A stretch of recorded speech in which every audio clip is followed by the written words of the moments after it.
Hi, everyone, and happy Monday. I hope that you guys are doing well, that your families are staying healthy and sane during this very strange time in the world. I'm thinking about all of you. It's been definitely a difficult adjustment for myself over here, taking care of my son while also trying to work from home with 3 senior courses and 95 students. So I definitely feel your pain. But with the directives from the ministry last week, we now know that this is going to be the status quo until at least May. And we've also given the directives to continue forward with assessment and evaluation. So I want to move forward with our course with consistency. Just like we've done all semester so far, every Saturday morning at 8 a.m., I will be posting our schedule for the week ahead with everything and all of the content available to you so that you can work at your own pace. I'll also include this video in that document, and I'll be posting my video as well as my Monday morning live review, just to again remain consistent with what you guys have already experienced in this course so far this semester, okay? So none of that will change.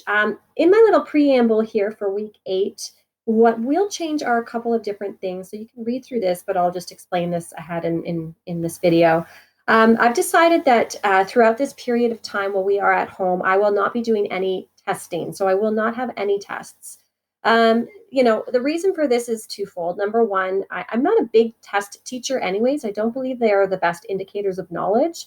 But also, again, because of the fact that, it's a very unique time for all of us, I really want to minimize the amount of stress that we are all under.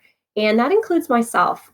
Personally, I'm finding it very difficult to get the hours in that I need to work. And so I've been noticing a couple of you have been messaging me, especially with questions about marking. I assure you I am marking, but it's taking me a lot longer to do that. And I really need your patience right now and empathy. I will get the marking back to you, but it is just going to take me longer to do that. And it's not because I'm not sitting here trying and my hardest. It's literally that I'm taking care of my son while I'm working. And this is something that I've never experienced before. So I do need your patience with that, but it also means that I have to minimize what I'm giving you. So while we are going to be, moving forward with the course, it's going to look a little less overwhelming. And actually, I hope that this is beneficial for all of us because as well, I'm receiving emails from some of you saying you are overwhelmed and that it is difficult for you to work from home because maybe you have 4 siblings and they're running around and that's really hard to focus. And I really want to respect our individual journeys right now. So I'm going to be highlighting and covering what I think are the most important things that you'll need to know for school next year in university. And I'm going to take out all the other stuff. And I don't think this is a bad thing. And I'm hopeful that that also alleviates a little bit of stress for you. Okay. So that's kind of the status quo moving forward until we get more direction and hope we can get back to normalcy come May. But for now, that's where we're at. If you have any questions about that, though, you can definitely email me. Okay. So for that purpose on this week, what I've done is just assigned one task. This task is large enough. It will take you a considerable amount of time to complete it. And I think that this is more than enough for 1 week. Instead of a test, I'm actually going to be assigning you a case study. And case studies, the formal case method is something that you'll need to know for university if you pursue business studies. So hopefully this is something that will be really beneficial to you in the future. So I've hyperlinked the case study in here. This is all in Dropbox available to you as well. And this is obviously where you'll be submitting your case. What you're going to need to review is this right here, this document, the case method. This actually takes you through exactly what my expectations are for you for completing this case study. Okay, and a case study, again, is just a scenario that could happen in any business environment. And you are going to be in the managerial seat trying to make managerial decisions. Okay, so what I need you to do for this assignment is to read through this very, very carefully. Okay, so it's broken down into each individual sections. You'll be creating a document to complete this. I apologize, my document is loading right now as my internet's pretty slow. But basically, there are 5 different steps to the case method that you'll need to complete. Sorry, it's just very slow here, and I can hear my kids screaming, so I'm a little distracted. So, come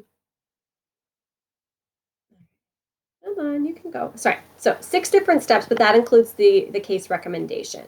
Okay. So eventually we'll get back to this.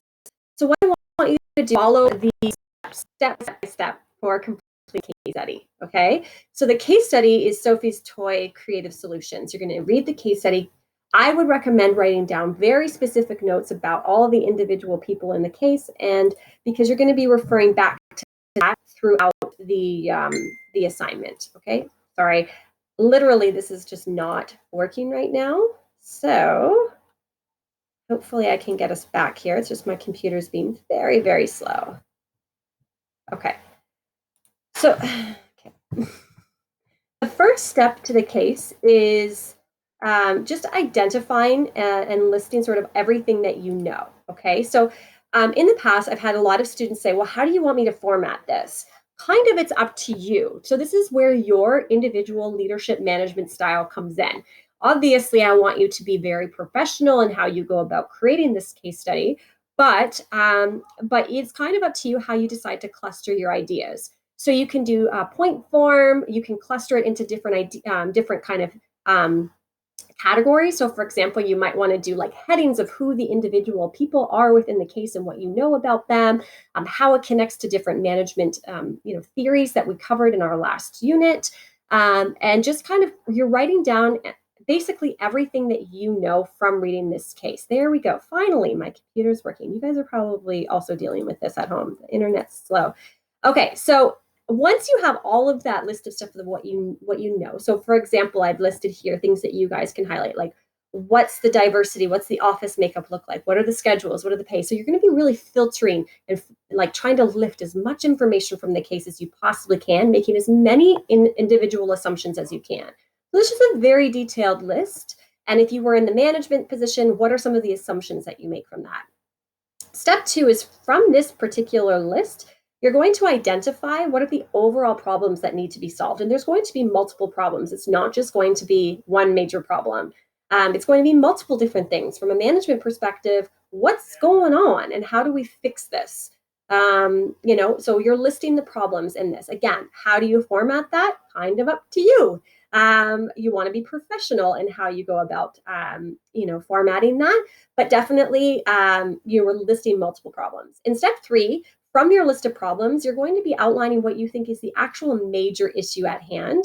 And so it's kind of like from all of the things you've listed, you're going to narrow it down to one major problem that's causing all the other problems. Okay. And you want to be very specific with identifying what this problem is. The more specific you can get, the more specific your resolution will be, and therefore probably the more successful your resolution will be. Okay. In step 4, you're going to be brainstorming different solutions. So with every problem we have in life, there are always multiple avenues in which we can take to solve these problems. So I want you to try to list as many possible solutions as you can think of that connect directly to the management theories and strategies that we have studied in this unit. So you really want to go back to the content from this unit at this point and show me that you know what we've covered. Okay, so this is like where the test comes in, right? You really want to go back to the content, the lessons that we've done, and make connections. Draw it to our management theories, draw it to the dynamic new workplace. Think about management and leadership in the 21st century. All of those major concepts that we've covered so far, okay? I would like you to outline at least 3 tangible solutions and then explain in detail how these solutions will solve this problem. So you can use the 5 W's as your kind of starting point for your discussion. So the who, what, when, where, and how.